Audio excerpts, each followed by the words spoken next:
Excuse me. Could I please board with the priority group? My mother is in the hospital. Anna Foster's voice barely rises above a whisper. Elementary school teacher. Polite request. Gate agent Brad Wilson looks her up and down with disgust. Priority? Are you kidding me? Look at those cheap clothes. Listen here, sweetheart. This is first-class boarding, not the food stamps line. Your kind always has some sad story. Hospital, funeral, whatever. I don't care if your whole family's dying. Anna steps forward, boarding pass trembling. Sir, please, I just need... The slap echoes through gate 15. Passengers around the gate pull out phones. Videos start rolling. A few gasps. Business travelers shake their heads. Nobody steps forward to help the bleeding teacher. She stands alone, touching her split lip. Wilson crosses his arms, satisfied with his performance for the crowd. But none of them know what's about to happen. In 24 hours, Wilson will be on his knees begging the same woman he just humiliated. The quiet teacher with blood on her mouth has a father whose single phone call can destroy entire corporations. The most expensive slap in airline history just happened. Anna Foster wakes at 5:30 every morning. Same routine for 7 years. Coffee in the Mickey Mouse mug her third graders gave her. Check lesson plans. Pack snacks for kids who won't get breakfast elsewhere. Room 12 at Sunshine Elementary knows her voice. Patient, kind, never raised in anger. She teaches reading to 8-year-olds who struggle with letters, stays late for parent conferences, spends her own money on classroom supplies. Miss Foster, will you be here tomorrow? Little Marcus asked yesterday. His parents fight at night. School is his safe place. Always, sweetheart. I'll always be here. But today, she can't keep that promise. The phone call came at midnight. Mom's cancer spread faster than doctors expected. The hospital in Tampa needs family there now. Emergency surgery scheduled for this afternoon. Anna packs quickly. One small suitcase.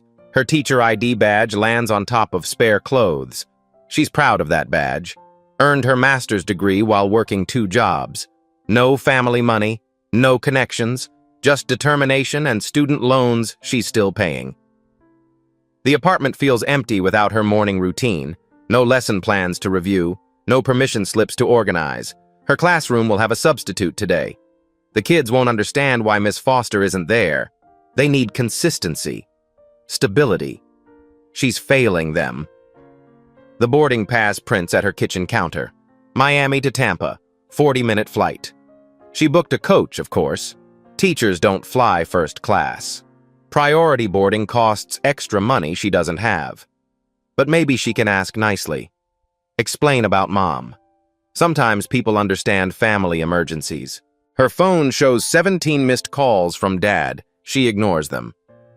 He works for the government in Washington. Important meetings. Busy schedule. Mom always said, don't bother Daddy with problems. Handle things yourself. Your father has responsibilities, Mom would say. Big responsibilities.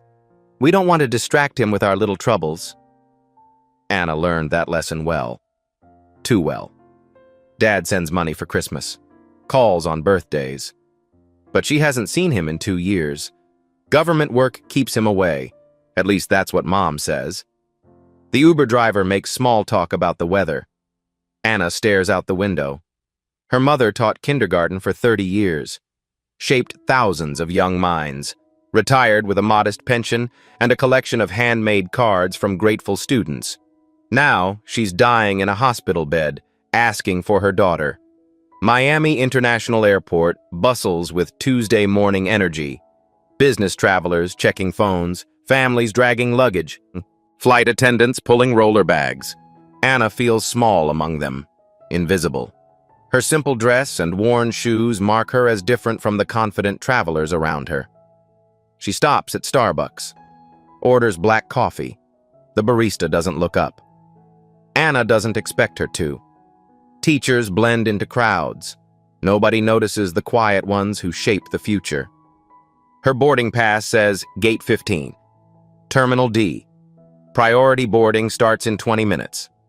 Anna finds a seat near the window. Watch planes taxi on distant runways. Think about her students, about mom, about how life can change in a single phone call. The gate area fills with passengers. Business suits, designer luggage, first-class confidence. Anna grips her economy boarding pass. Count the minutes until she can see mom. Prays the surgery goes well. The PA system crackles. Ladies and gentlemen, we'll begin boarding Blue Sky Flight 447 to Tampa in just a few moments. Anna stands, smooths her simple dress, checks her purse for the boarding pass. She has no idea that Gate 15 will become the most famous gate in aviation history. Gate 15 would test everything Dad taught her about standing up to bullies. Priority boarding begins at Gate 15. First-class passengers line up with designer carry-ons. Business travelers check phones one final time. Anna Foster joins the economy line, clutching her boarding pass. Brad Wilson commands the gate podium. 15 years with Blue Sky Airlines. Senior gate agent. Badge number 847. He knows every trick passengers try, every sob story, every pathetic attempt to sneak into priority boarding. The gate area fills with Tuesday morning energy. Coffee aromas mix with jet fuel from nearby runways. PA announcements echo overhead. Flight 447 to Tampa sits ready at the jet bridge. Anna watches through the window. So close to mom. So close to being there for the surgery. Wilson scans first-class tickets with practiced efficiency. Smiles at expensive suits. Compliments Louis Vuitton luggage. These passengers matter. They pay premium prices. They deserve respect. Welcome aboard, Mr. Henderson. Enjoy your flight. Thank you, Ms. Rodriguez. First class is boarding on the right. Absolutely, sir. Have a wonderful trip. Professional courtesy flows easily for the wealthy travelers. Wilson's training kicks in. Smile. Eye contact. Personalized service. Blue Sky's corporate manual demands excellence for premium passengers. Anna watches the priority boarding continue. Her heart pounds against her ribcage. Mom's surgery starts in 3 hours. She needs to be there, needs to hold Mom's hand before they wheel her into the operating room. The economy line stretches behind her. 40 people deep, families with strollers, business travelers with overloaded carry-ons. The boarding process will take forever. She checks her watch. 8:15 a.m., surgery scheduled for 11:30. Tampa is 40 minutes away. She can make it. But only if she boards soon. Anna steps forward, voice barely audible above the gate area noise. Excuse me, could I please board with the priority group? My mother is in the hospital. Wilson looks up from his computer screen. See Anna's simple dress from Target.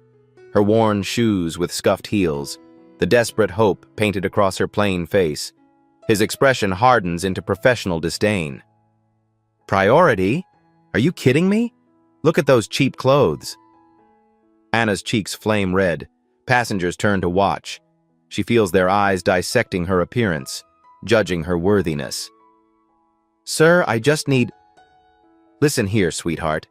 This is first-class boarding, not the food stamps line. The words slice through the gate area. Conversations stop.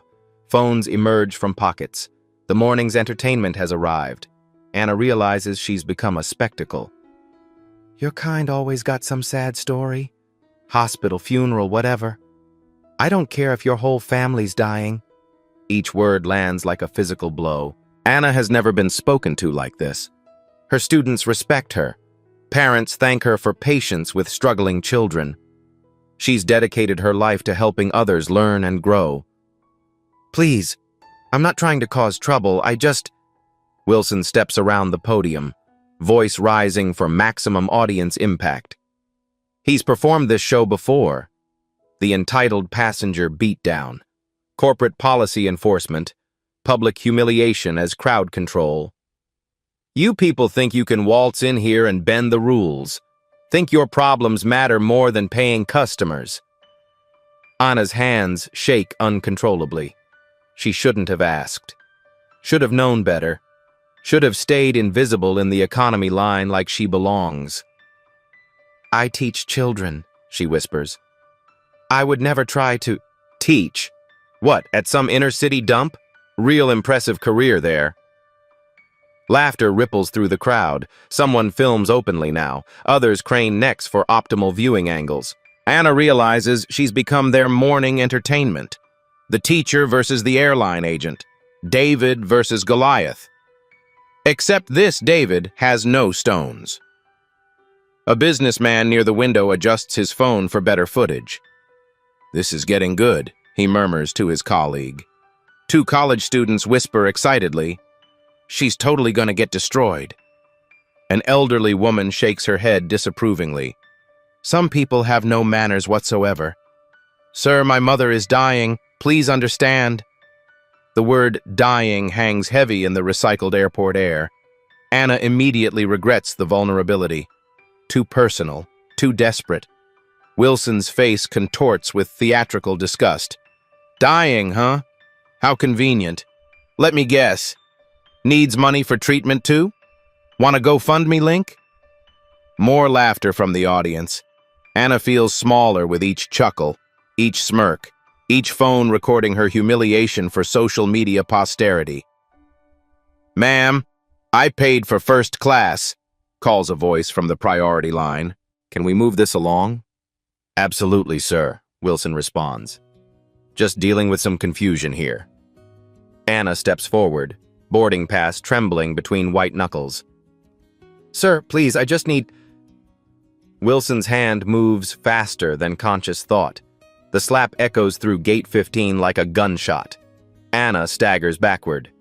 Her cheek explodes in burning pain. Blood streams from her split lip. The terminal spins around her. This isn't real. Cannot be happening. Not to her. Not to a teacher. Not to someone who helps children read. Passengers gasp collectively. Phones point in every direction.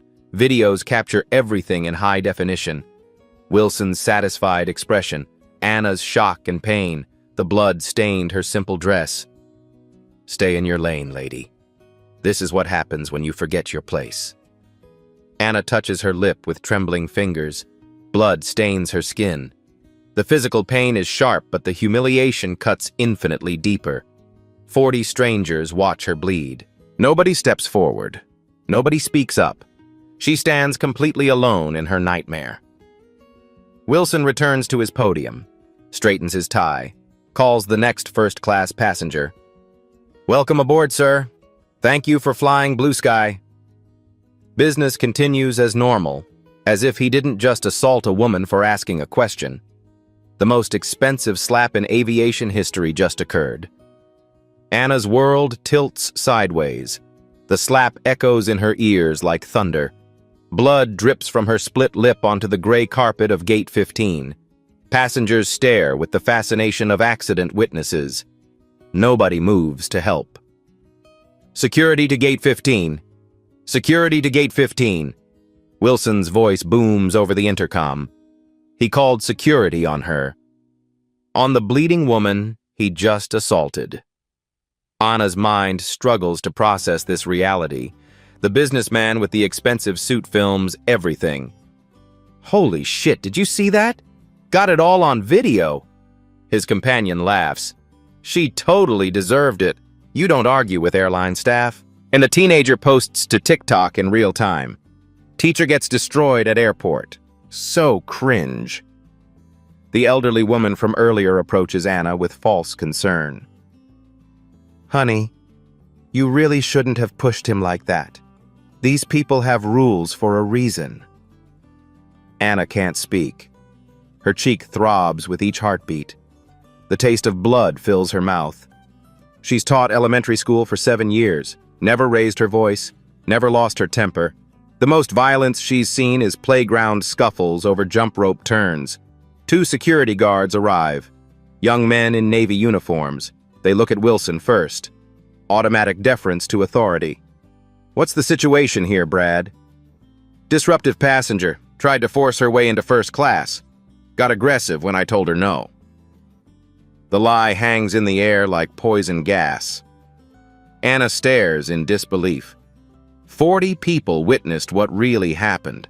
The truth is recorded on multiple phones. But Wilson speaks with confident authority. She swung at me first. I defended myself.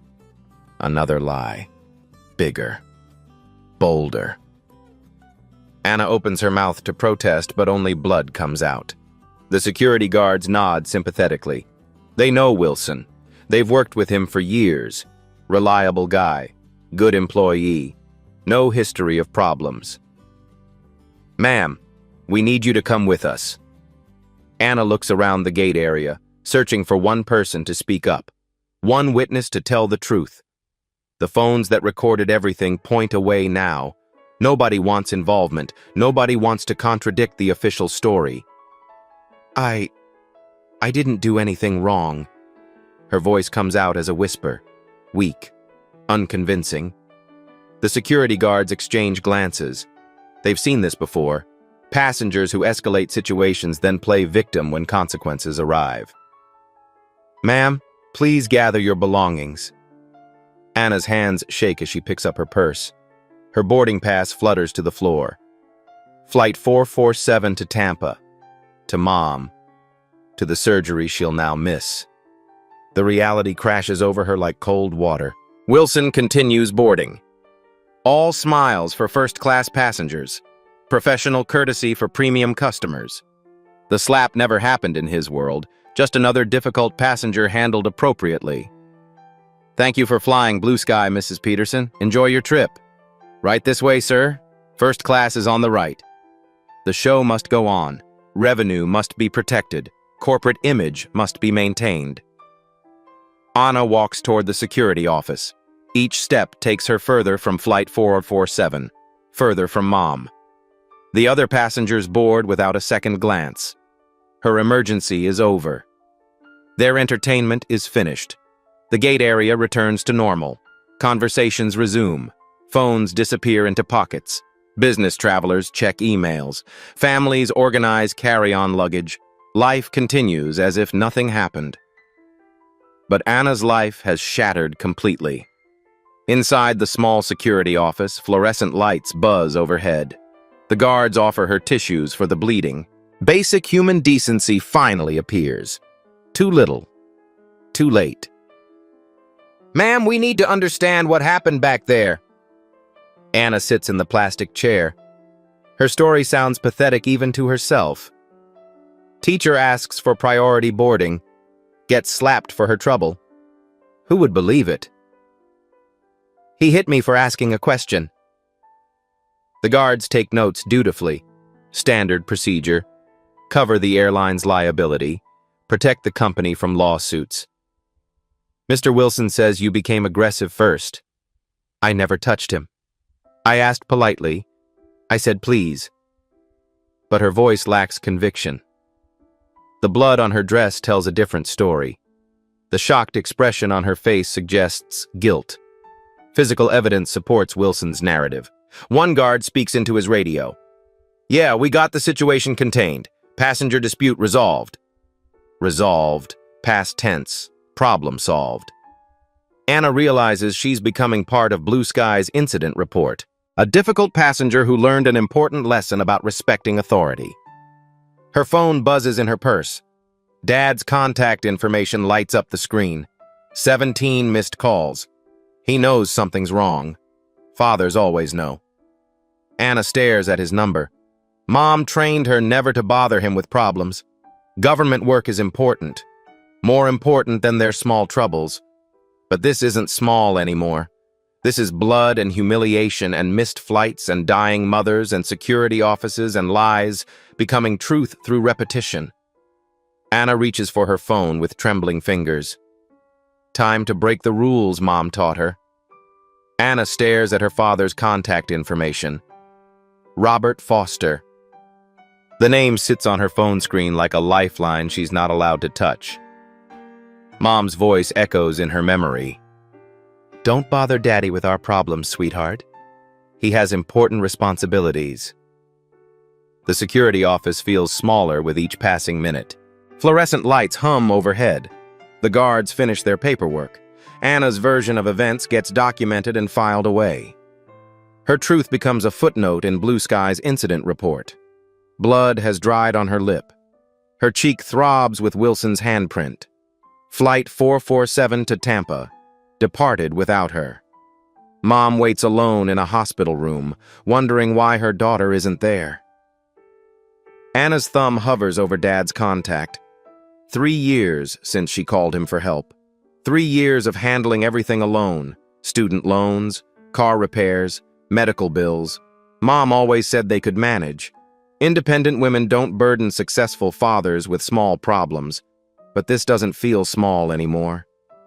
She steps outside the security office, finds a quiet corner near an empty gate. Airport noise fades to background static. Her hands shake as she presses the call button. Ring, ring, ring. Of course he doesn't answer. Important meeting. Federal business.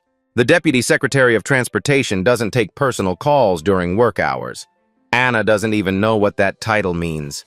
Dad just works for the government in their family vocabulary. The voicemail beeps. "Daddy?" Her voice cracks immediately. "Daddy, I need you." The words tumble out through tears and blood and shame. Everything Mom taught her to keep private. Everything Dad doesn't need to know about their simple lives. "I'm at the airport and something terrible happened. This man, he hit me. He slapped me in front of everyone and I didn't do anything wrong. I just asked to board early because Mom's having surgery and I needed to be there and..." Anna's sobs interrupt her own words. She's 29 years old, college-educated, independent woman. But right now, she's a little girl who needs her father to make the monsters go away. "I'm bleeding, Daddy." My lip was bleeding and everyone was watching and nobody helped me. And they called security on me like I'm the criminal and I missed Mom's flight and I don't know what to do. The truth pours out faster than she can control it.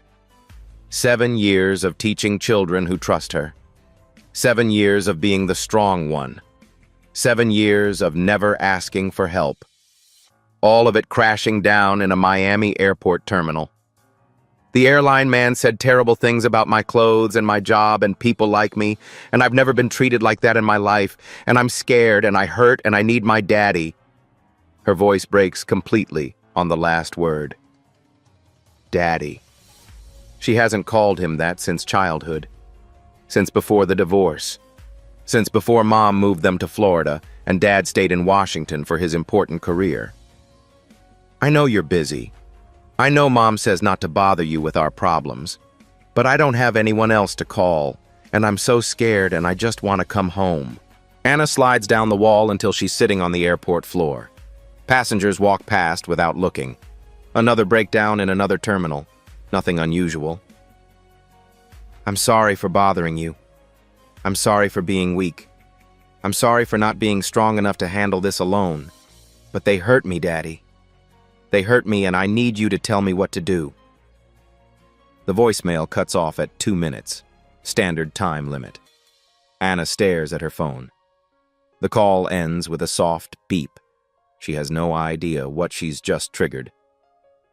300 miles away in Washington, D.C., Deputy Secretary Robert Foster sits in a federal budget meeting. His phone buzzes silently on the conference table. Personal call. He'll check it later. 20 minutes pass.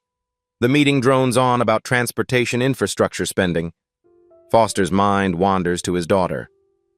3 missed calls this morning. Unusual for Anna. She learned independence the hard way. The meeting breaks for coffee. Foster steps into the hallway, checks his voicemail. Anna's broken voice fills his Bluetooth earpiece. "Daddy, I need you."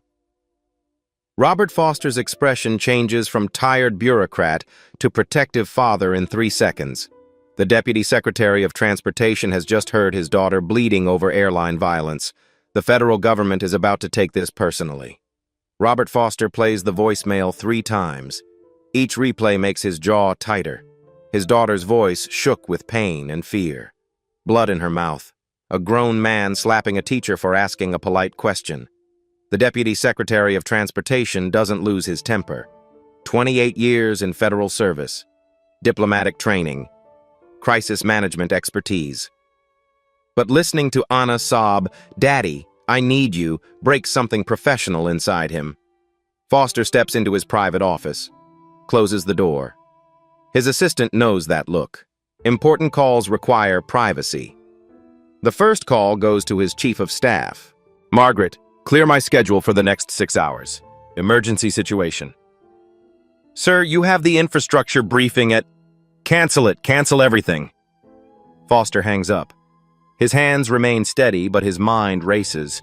Anna mentioned Blue Sky Airlines, Miami Airport, a gate agent who thinks he's untouchable.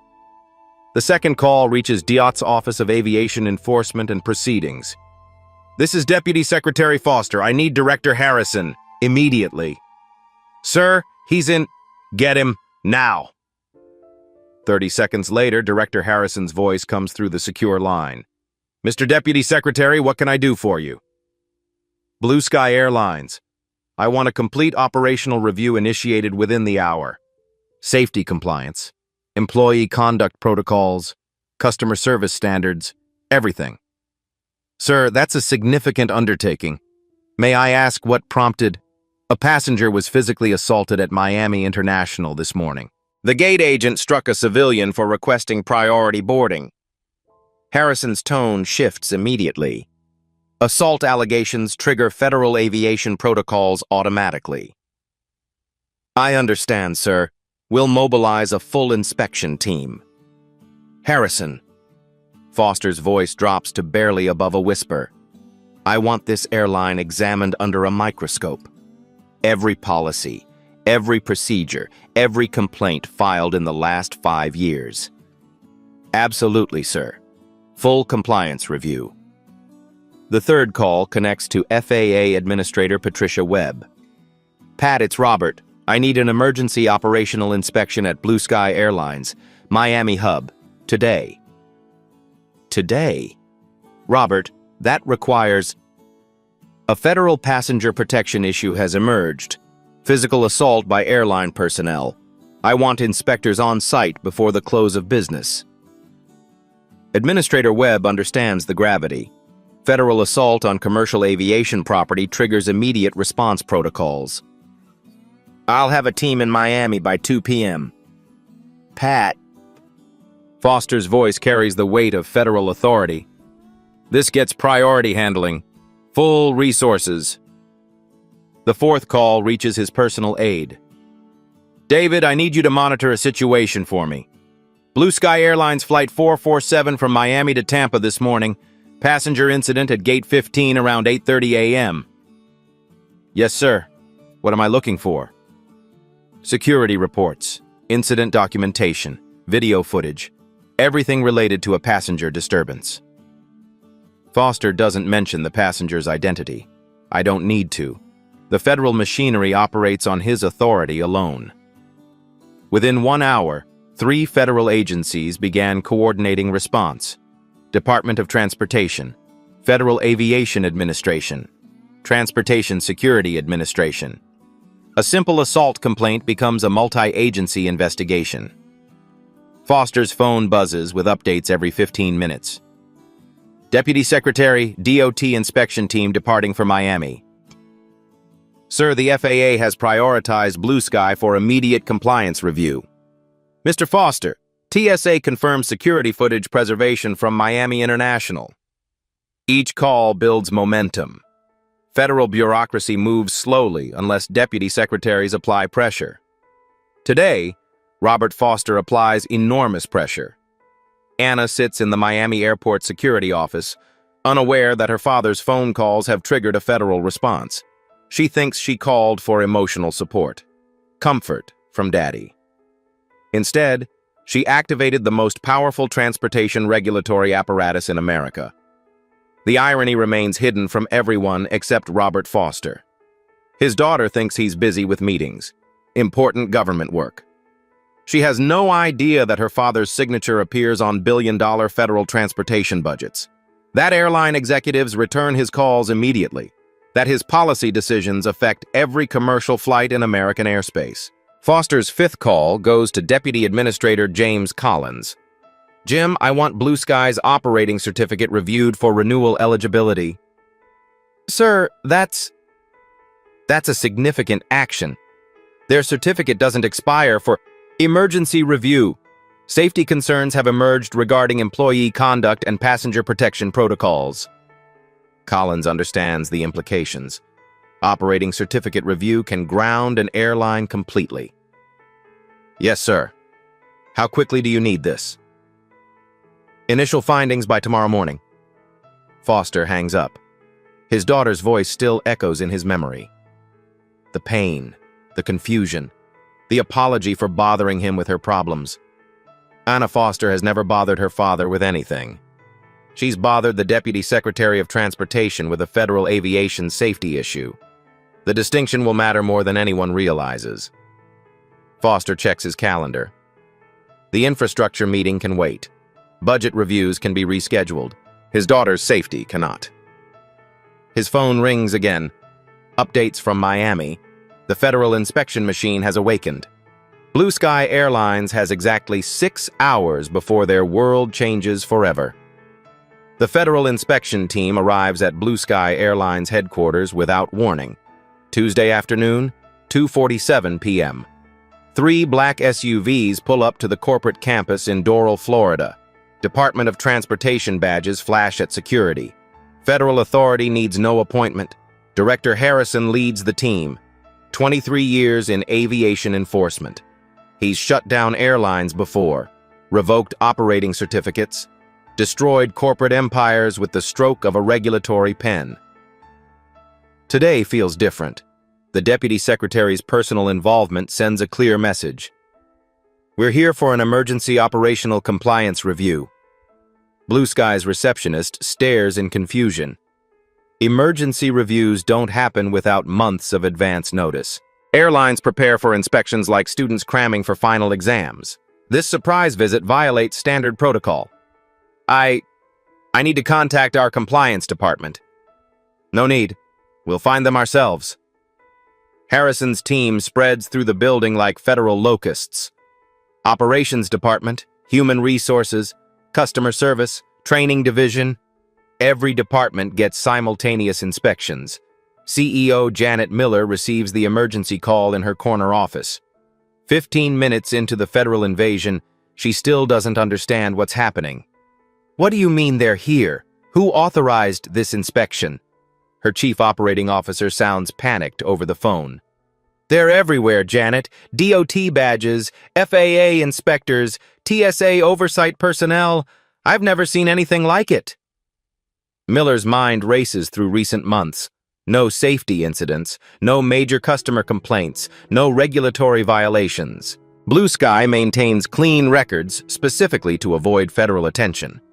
What are they looking for? Everything.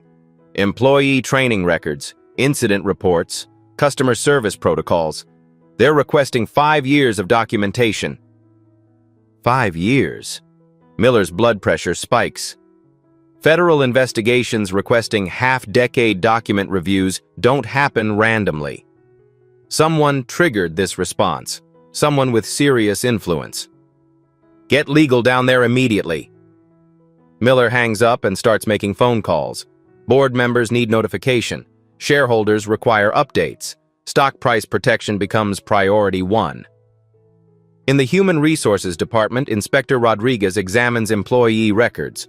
Hundreds of personnel files, training certifications, disciplinary actions, performance reviews, the paper trail of corporate behavior.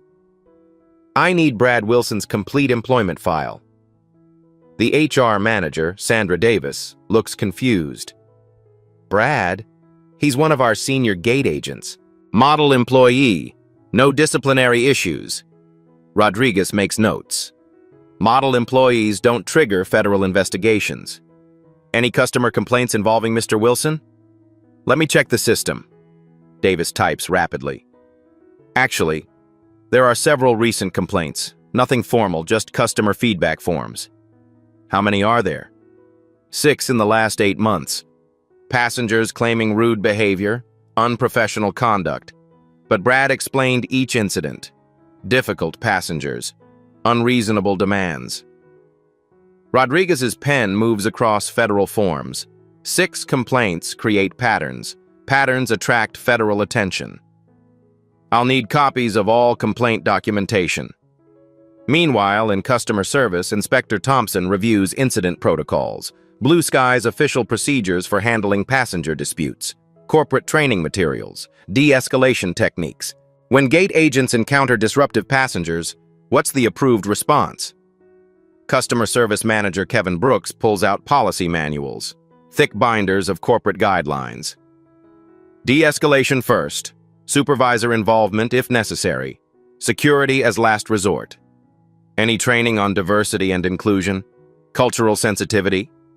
Brooks hesitates. We had planned to implement that program. Budget constraints delayed the rollout. Thompson's notes capture everything. Delayed diversity training becomes federal evidence. In operations, Inspector Williams examines this morning's incident reports. Gate 15, Flight 447 to Tampa. Passenger disturbance at 8:23 a.m. I need the complete file on this morning's security incident. Operations Manager Lisa Carter retrieves electronic records, security reports, video timestamps, employee statements. Standard passenger disruption. Gate agent Brad Wilson handled it appropriately according to his statement. Williams reads Wilson's report. The passenger became aggressive, attempted to force boarding. Physical contact occurred during restraint. Standard corporate language protecting employee actions. Any video footage of the incident? Airport security handles surveillance. We'd need to request copies through official channels. Williams makes another note. Video requests through official channels take time. Federal investigations don't wait for official channels. CEO Miller arrives at headquarters 30 minutes after the inspection began. Federal vehicles still occupy the visitor parking. Black SUVs with government plates. This isn't routine compliance checking. Miller finds Director Harrison in the main conference room. Federal authority radiates from his presence like expensive cologne. Director Harrison, I'm Janet Miller, Chief Executive Officer. Perhaps we can discuss whatever concerns you have. Harrison doesn't look up from his documentation. Emergency operational review, Ms. Miller.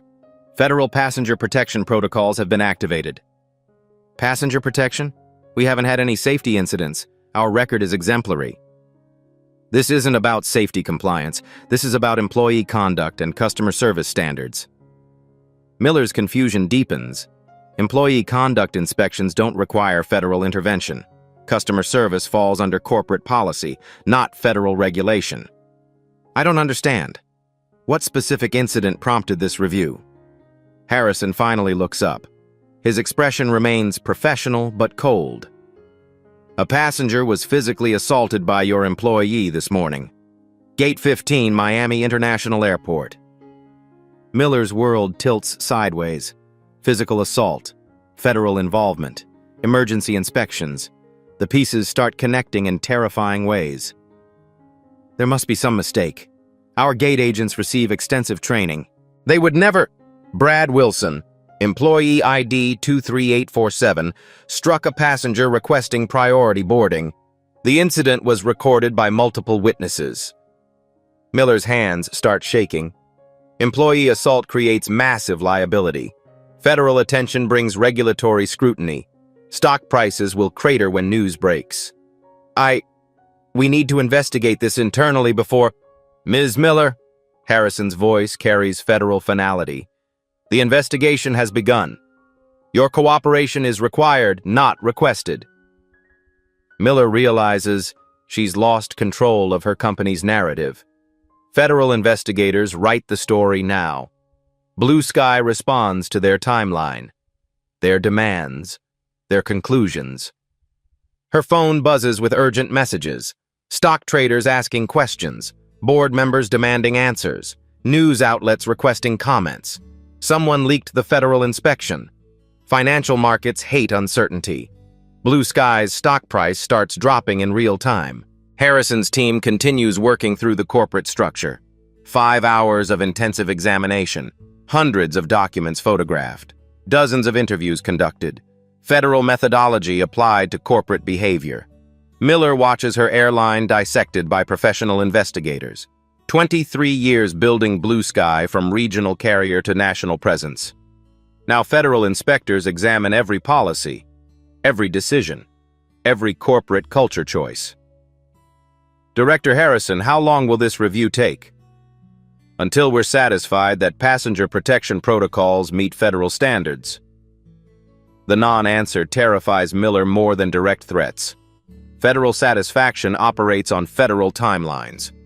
Days, weeks, months. Blue Sky Airlines has become a federal case study. The morning's incident at Gate 15 triggered regulatory response beyond Miller's comprehension. Someone very important wants answers about Brad Wilson's behavior. By 10 p.m. Tuesday night, Blue Sky Airlines headquarters resembles a war room. Emergency lighting casts harsh shadows across the executive conference table. Coffee cups multiply like worry lines on CEO Janet Miller's face. The federal inspection ended 2 hours ago. 6 hours of intensive examination, hundreds of documents seized, dozens of employees interviewed.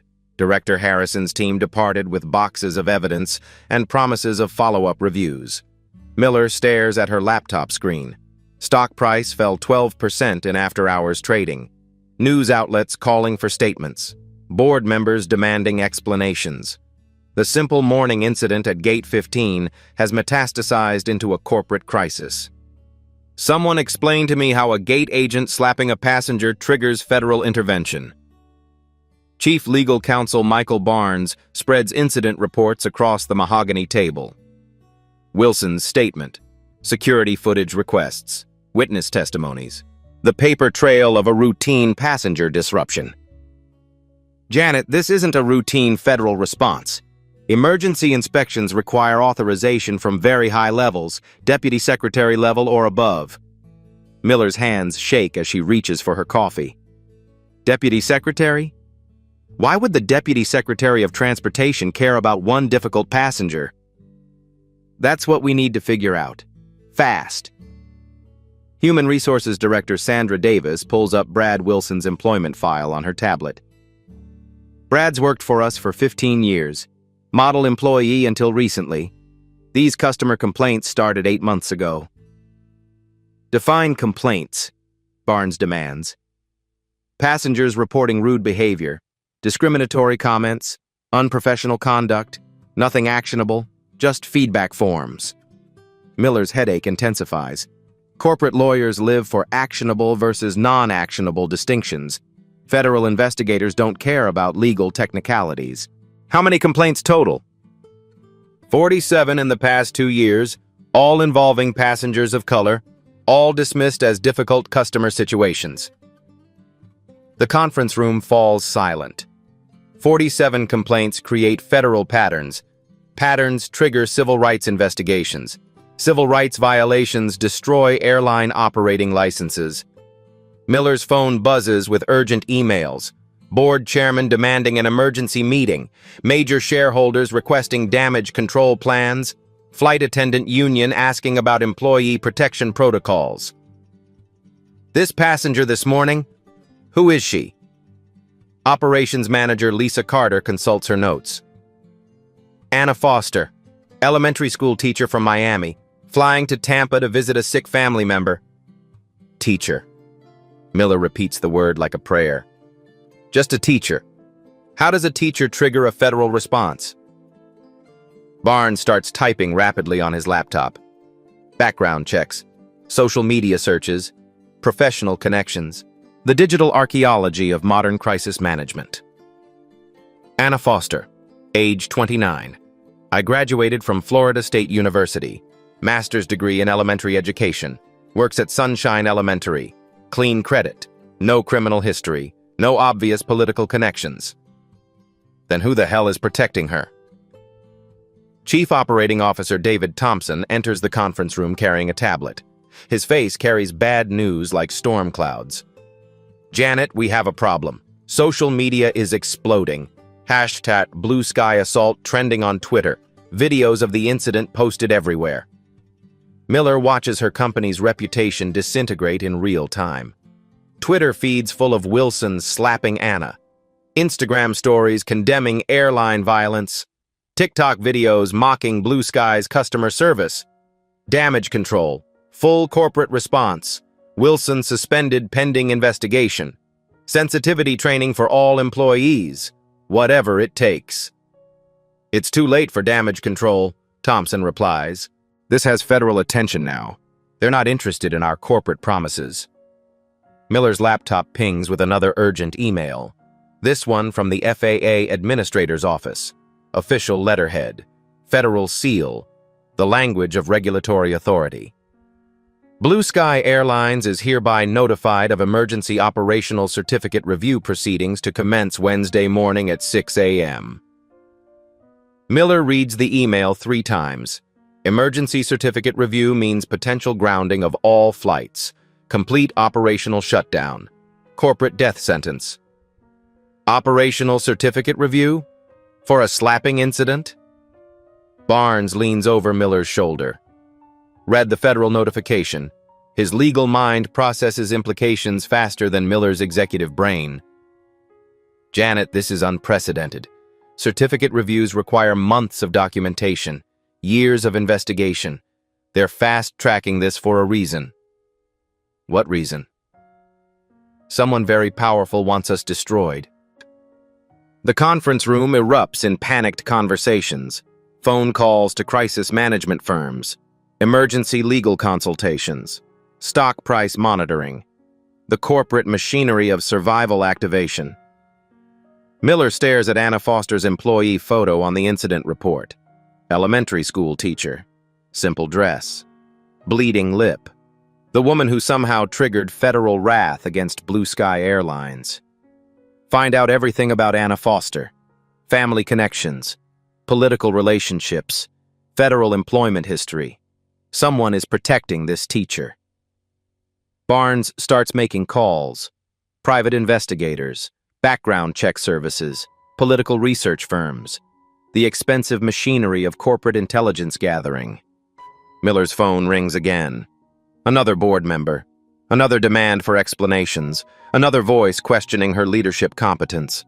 She has no answers yet, but she's about to learn that Anna Foster's father has been answering federal transportation policy questions for 28 years. The Deputy Secretary of Transportation's daughter just became Blue Sky's existential threat. Wednesday morning, 12:16 a.m., 16 hours after the slap was heard around the federal government. Blue Sky's crisis team has been working through the night. Coffee-stained documents cover the conference table. Laptop screens glow with financial projections and legal analysis. The company's survival depends on understanding why a teacher's assault triggered federal intervention.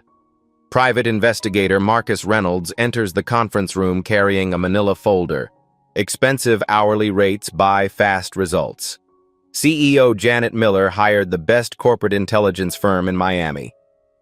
I have Anna Foster's complete background report. Miller looks up from her laptop. Stock price monitoring, board communications, crisis management protocols. Her company bleeds money while federal investigators circle overhead. Tell me you found political connections. Union leadership, civil rights activism, something that explains federal attention. Reynolds opens the folder. Photographs, financial records, educational transcripts, employment history, the complete digital archaeology of Anna Foster's ordinary life. Elementary school teacher, 7 years at Sunshine Elementary, clean financial history, student loans from graduate school, no criminal record, no political involvement, votes occasionally but no party affiliation. Miller's frustration builds. There has to be something. Teachers don't trigger deputy secretary interventions. She's clean, Ms. Miller. Model citizen, dedicated educator. The only unusual element is her family background. Family background?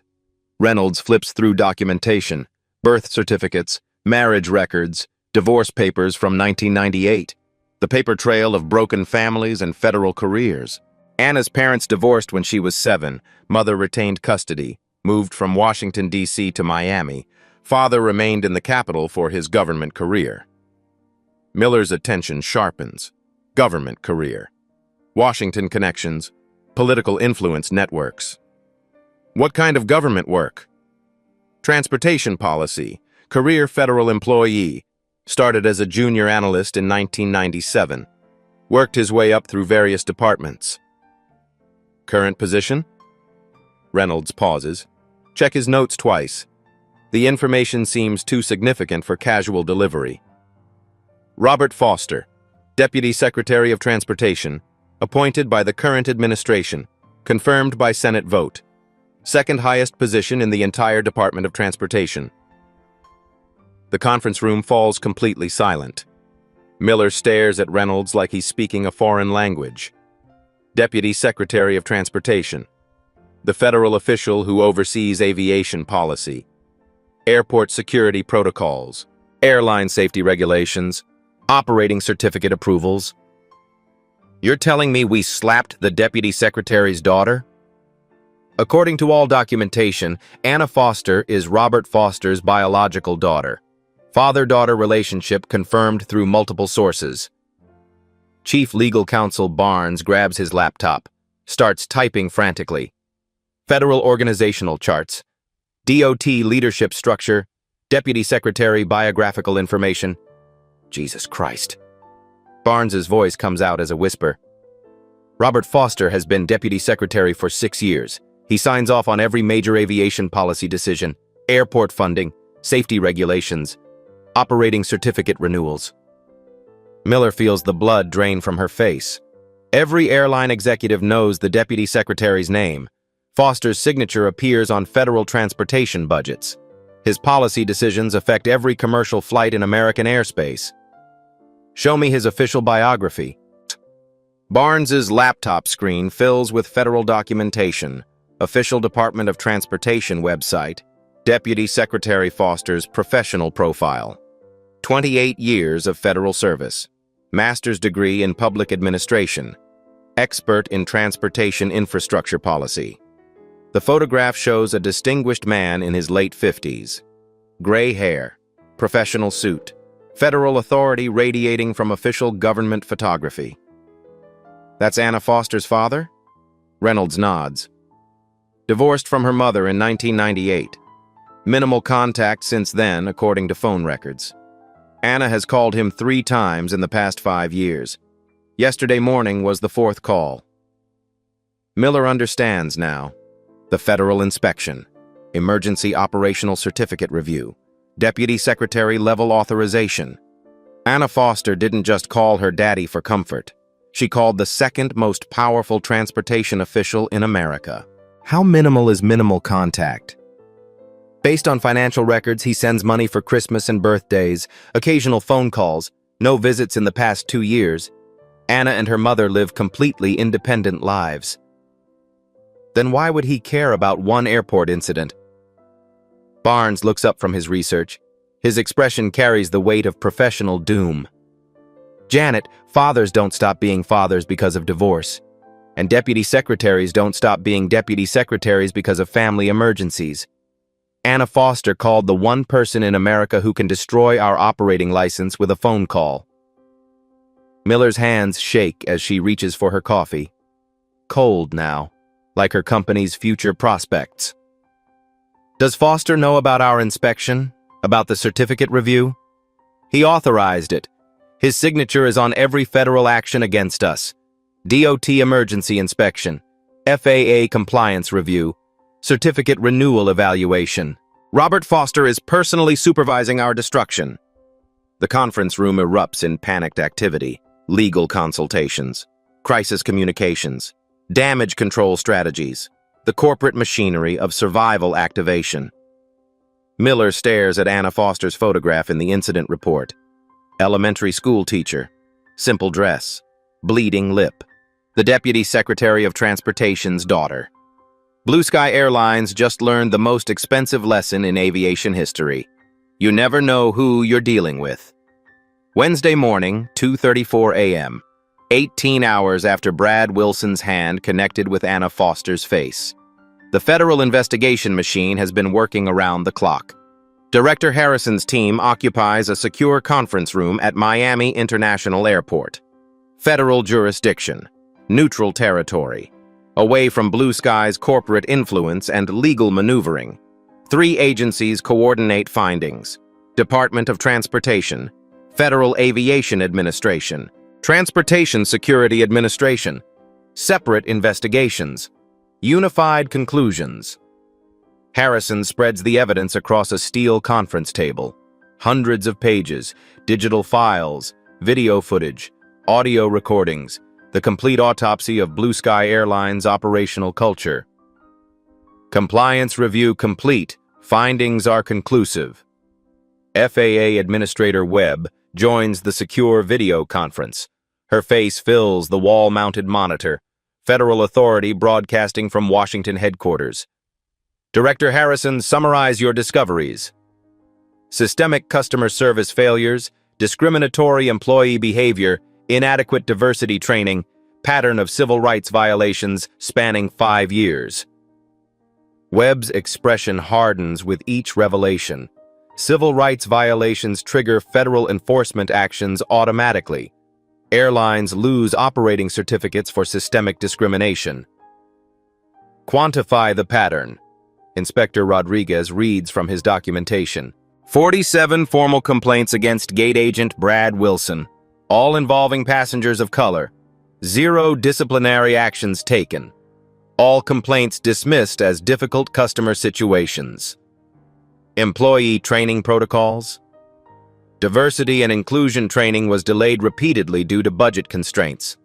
Last cultural sensitivity session conducted in 2019. No follow-up education was implemented. Webb makes notes on federal forms.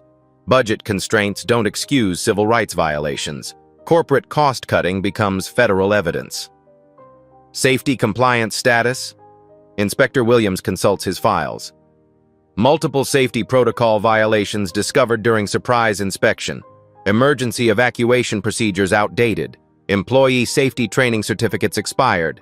Maintenance documentation incomplete. The findings cascade like federal dominoes. Each violation supports emergency action. Each failure justifies operational shutdown. Customer service incident protocols. Inspector Thompson reviews corporate policies. Written procedures emphasize de-escalation. Actual implementation prioritizes corporate authority over passenger rights. Gate agents receive no meaningful conflict resolution training. Webb's video image leans forward. Yesterday's specific incident. Gate 15 assault. Harrison pulls out the complete Wilson file. Brad Wilson, employee ID 23847. 15 years with Blue Sky. 6 customer complaints this year alone, all involving discriminatory language, all dismissed by management. Video evidence of the assault. Multiple angles. Airport security cameras. Passenger phone recordings. Clear documentation of unprovoked physical violence against a civilian requesting standard accommodation. Webb's federal authority radiates through the monitor. Grounds for emergency action? Overwhelmingly justified. Passenger safety was compromised. Civil rights violations documented. Corporate culture enables discriminatory behavior. Systemic failures require immediate intervention. Harrison's phone buzzes with secure communications. Updates from Deputy Secretary Foster's office. Federal coordination at the highest levels. Administrator Webb. Deputy Secretary Foster requests expedited review completion. Timeline for operational certificate evaluation? 6 hours. Emergency procedures activated. Full agency resources committed. Webb understands the implications. Emergency certificate review means complete operational shutdown. Every Blue Sky flight grounded immediately. Corporate death sentence delivered through federal authority. Director Harrison, prepare preliminary findings for immediate transmission. I want documentation ready for an emergency administrative law judge review. Yes, ma'am. Federal enforcement protocols activated. The video conference ends. Webb's image disappears from the monitor. Federal machinery continues its methodical destruction of Blue Sky Airlines. Harrison's team works through final documentation. Violation reports, safety citations, civil rights findings. the paper foundation for regulatory annihilation. 3 miles away, CEO Janet Miller sits in her corporate office. I have been awake since yesterday morning. Stock price monitoring, crisis management calls, legal consultation fees mounting by the hour. Miller doesn't know about the federal findings yet. Doesn't understand that Director Harrison's team has assembled enough violations to justify complete shutdown. Doesn't realize that Deputy Secretary Foster's investigation discovered 5 years of systemic discrimination. Her airline is about to become a federal case study in corporate accountability.